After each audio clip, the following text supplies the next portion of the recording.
Thank you, Officer Phillips, and thank you, my brother, Phil. I feel you, and I want to say good evening, Mr. President, members of the board, and Superintendent Ogilvie. I have sat and listened to the heart of the community. And when the young people come and they talk to you from their hearts and their minds, just as I listen, I expect that you, who represent Buffalo Public Schools, will listen as well. Now, when this so-called thing of out-of-time schools came up, it was a surprise to me, and we were running around saying, well, where did that terminology come from?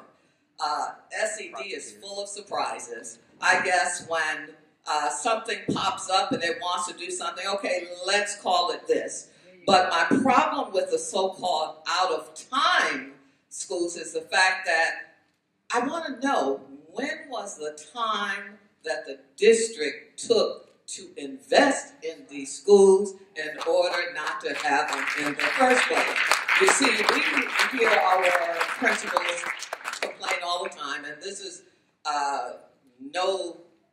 nothing that anyone has ever heard before. I watched, Mr. Superintendent, your PowerPoint presentation. You talked about the issues that we're still faced with. But I did not see anywhere where it talked about the resources being placed in the schools. Because as principals, as teachers, and parents and all, in order for us to get a job well done, it takes the support from the district. And that has been lacking for many, many years. I call your attention to City Honors, which was established by Mike Anelli many, many years ago, and the team that worked with him. That school is a school in good standing, a wonderful school. Emerson, the new Emerson, was established by our own Sal Sedita before he retired. But the committee worked the heart of the community, and that's what allowed for it to happen. Patricia Preston, working with Ben Randall, establishing Da Vinci High School. There again, a team of folks, teachers, parents, everybody working together. And what you know, the school is thriving. Middle College, established by Sue Doyle and her team. Once again, you have a school that's thriving. So here we have 4 schools, the heart of the community, saying to you, this is what we believe will work for our school. So I implore you, you've got to give them the opportunity to do what Middle College, Da Vinci, International Prep, all these other schools have done. Because it's their heart. It's what they feel. It's what they know. And I got to tell you, I support public education. I do not perceive that this is a Board of Education who is to represent, or whose responsibility it is to represent, charter schools. Here I come for you to be able to represent these schools.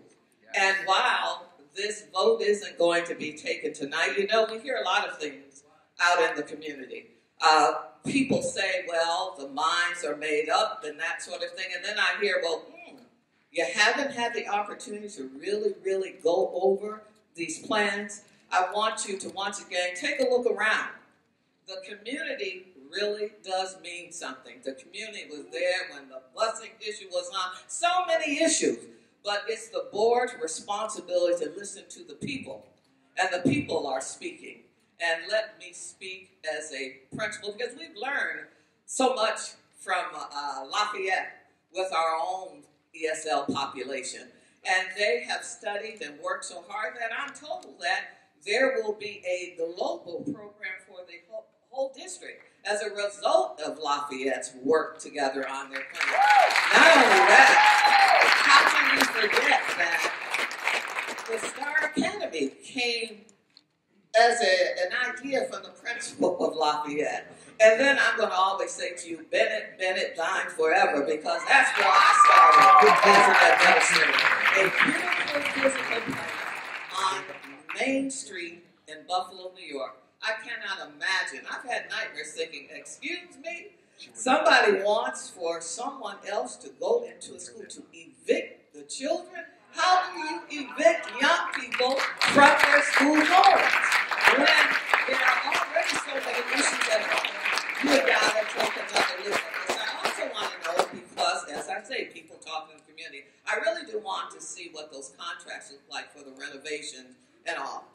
Because if it is such that the district cannot pass on a school wherein renovations have been made, then, or lose a school that goes back to the city, well, that just may be a rumor, but I want to be sure that it is checked out for sure. So, once again, I stand here to say to you that if you want more schools that are doing well, let's just look at what the other committees from the schools have done with the criterion-based schools, but the schools that are doing well. Lafayette, MLK, East, and Bennett have already done their plans. Please accept them. And Mr. President, Mr. Superintendent, Mrs. Dr. Vice President, and Mr. Vice President, I'd like very much to meet with you so that we can have a further discussion. So, President Sampson, I will be contacting you for that meeting. Thank you very much.